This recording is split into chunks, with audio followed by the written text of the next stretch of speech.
What's up YouTube, we are back again with a new video. My name is Danny James. In this video we shall be recreating some popular song covers and you'll be able to learn how to go around creating song covers for artists and all that. On my desktop you can see I have two screenshots which I took from Spotify. These are for Meek Mill's recent songs. I want us to recreate these covers to see what exactly goes into making such a cover art look like this. The first one you're going to be starting with is this one which has a red chain. As you can see there is this song title, parental advisory and the chain right behind. So we shall be recreating all of these and then we shall come back, export and replace what we make on this section and see if it really gives us the same vibe. Alright, now I've opened Photoshop. So this file is a 1280 by 1280. This canvas 1280 by 1280. It's almost like a perfect square. The first thing, I downloaded a few pictures, something that you can use to reference and recreate. I took this one for this chain. I'll drag it to my Photoshop and then it's time to make it large. Now with this picture, it's always good if you can duplicate your layer and hide it. In case you ever need to go back, it's right here. Now on this one, go to filter. We're trying to get this dark theme. Let's look at the reference picture once again. So we're trying to get this dark theme on the picture so that you can just place text and the parental advisory and then put these reds and you should be done, and then you can go on to the next one. And how you can do that, just be selected in a picture, go to filter and then camera raw filter. Under the camera raw, we are able to directly manipulate this picture as if we are on Lightroom or anything else. What we want to do, I want to put exposure right down. We are literally trying to make this picture very dark so that it can give room for the user to look at the text and enjoy everything else apart from drawing attention to the picture. So all these adjustments are just a plus, they are not really required. So I'm going to be adjusting these. Okay, that's it. And then if you're satisfied with your selection, you can go back, but I'm still not satisfied. I'll put this exposure right down. I'll put the highlights, all of them down, and then I'll increase the contrast, something like that. With that, just by reducing the exposure and reducing the highlights and increasing the contrast, we have something to work around with. After applying the camera raw filters, I want to add one small adjustment, and it's for levels. It will help me make these areas darker without losing the quality, and like that. With that done, I can hold shift and click on these two layers and merge them. So that's it. We can name this layer, we can rename it and name it chain. And then let's add some text to it, the same text that we are able to see from this reference picture.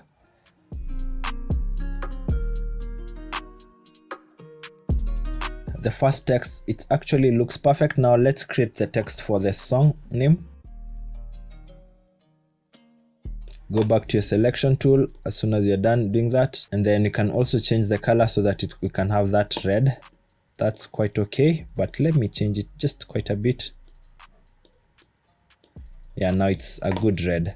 Now as you can see from the picture, we just need to change the colors so that this red goes to the artist names. So you can copy this code in case you have it, then go to this other layer and under color just change that. And then for this text right below, you can put it all to white. And now you can tell that we've been able to make something closer to the look that you're trying to go for. If anything else you need to understand, maybe if you need to make this text a little bit compressed, let me show you what I mean. If you need to make it compressed, like from the height, there is this adjustment under character. It's right here. It makes either the text a little bit taller or it can squeeze it in spite of the font that you're using. That's it. Now we need to add some redness into this picture. And how you want to do that? Let's first of all group this text and name it song title, like that. Now let's make some adjustment to this. We can add a new layer. And then let's disable the song title so that we won't be disrupted. On this new layer, let's paste some red into it. So we can go for the paint bucket tool, go for the red and splash it on it. And then with that, you can just play around with these blendings and let's see what you can get. Let's use this soft light, okay? And after that, create a negative layer mask. I will hold Alt while clicking on this. You see? And now if I take my brush tool, let's start with this soft brush.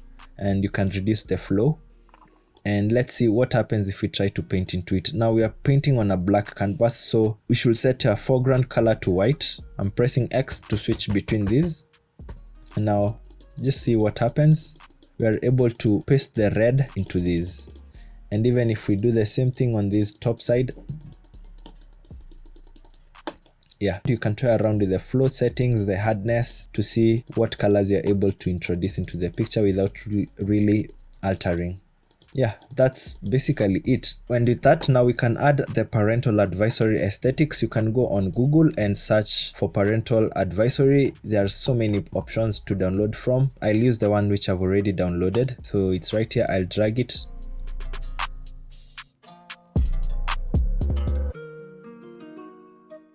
Now that's basically it for this one. We will later on export it and replace it with the screenshots which I took, so that you can see if we are really able to get that look. For the second example which we shall be doing, I will create another Photoshop file. It should be a 1280 by 1280, just as I showed you. Now we have the new canvas. Let's look at the picture once more so that you can see what you're trying to remake.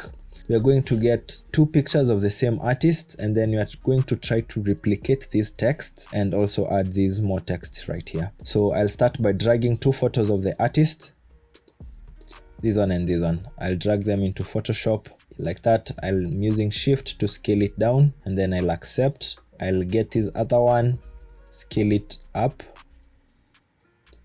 like that.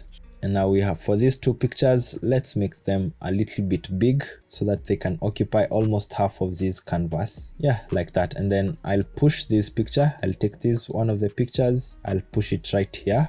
And then for this other picture which has MEEK only, I'll drag this layer above, and then I'll add a layer mask so that you can brush off these edges and it can look like a perfect seamless photo. Yeah. By doing that, you are not really able to tell if it's one or it's two pictures. And then once you're done, hold Shift, click on your two layers and merge them.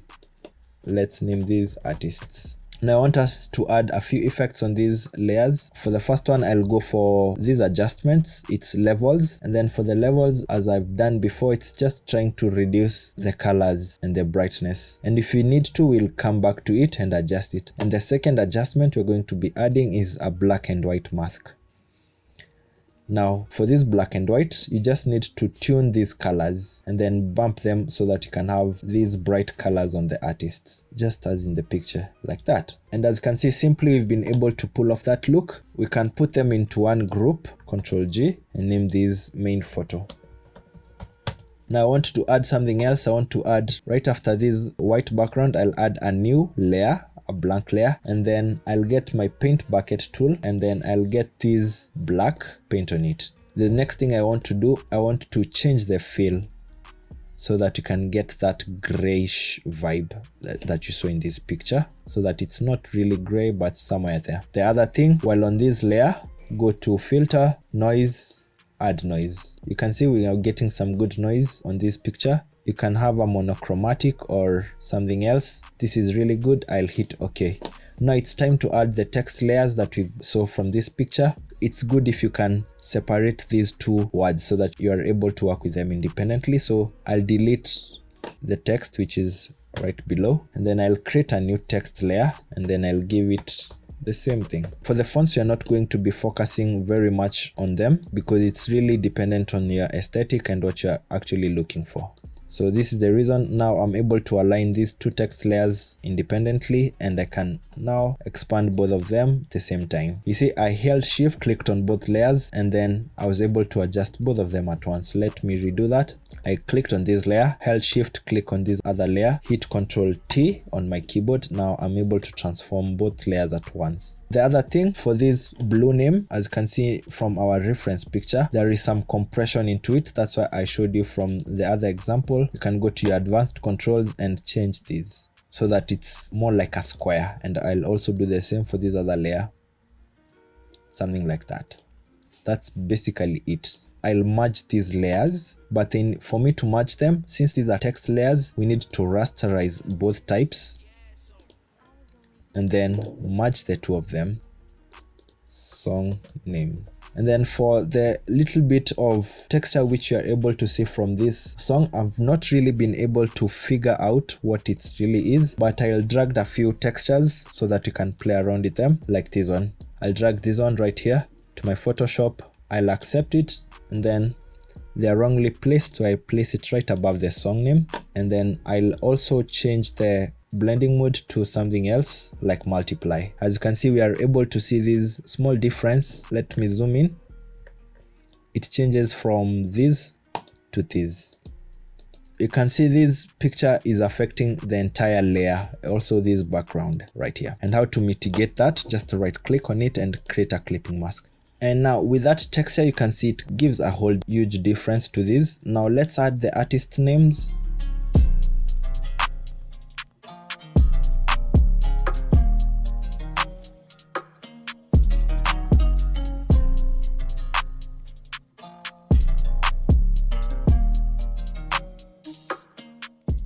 As simple as that. I'll place them somewhere here. And if you are trying to be very accurate with these, you can always go to Windows and enable rulers. You can also hit Ctrl R on your keyboard, and then the rulers you should be able to drag them from this side. Yeah, you see, as soon as I pressed Ctrl R, I was able to get these rulers. You can drag and put it right there. You can drag another one. If you're really trying to be precise, this is it for you. And then with that, let me just disable these rulers. Yeah, I've disabled them. And then it's time to redrag the parental advisory thing. I'll copy it from this other layer, Photoshop layer, which we did. Ctrl C, Ctrl V. And right now it's right here. And then I'll adjust it. Now we have something really good coming up like that. If we look at our reference image, we've been able to pull off most of everything except for these ink splashes on the text. I think I'll do a separate tutorial on that. I don't want this video to be really long. And with that, let me export these layers. Quick export as a JPEG. I'll name this Photoshop Slide 2. And then I'll go to this first one and we shall export it also. Photoshop Slide 1. Yeah, we've been able to export them. So at this point, I'll open a new file. I bet it should be a 720 by 1280. I'll drag the screenshot which I took initially, like let's take this one, and you should place it and it should fit perfectly. And then now you want to mask out this area, but you don't really need to. You can drag the other photo right on top, the one we've been able to edit. Let me drag this one on top. And as soon as I put it on these corners, I'll hold shift from this side and fit it. Now perfectly, we've been able to replace that. So this is the first one, this is the second one. It wasn't really an in-depth tutorial to be able to replicate the same thing, but to give you an insight into what goes on into making such a cover art look like it. And then let me open another file, just the same one, 720 by 1280. I'll drag the other screenshot which I took, this one. It should fit perfectly also. And then I'll drag the photo which we were able to recreate, this one here, and I'll place it right on top. I'll align the edge, the top left edge, and then holding shift, I'll do this. So I feel like we've been able to do something and to learn something from this. We haven't really made the same thing, but we've been able to learn the concepts which go into creating such song arts and covers. That's it guys, we've gotten to the end of the video. If you enjoyed this video and if you've learned something, kindly give it a thumbs up. You can also comment below if you have any suggestions, and I'm very happy to interact with you. I hope you enjoyed this video and I hope to see you in the next one. But in the meantime, make sure to stay creative and keep chasing your dreams.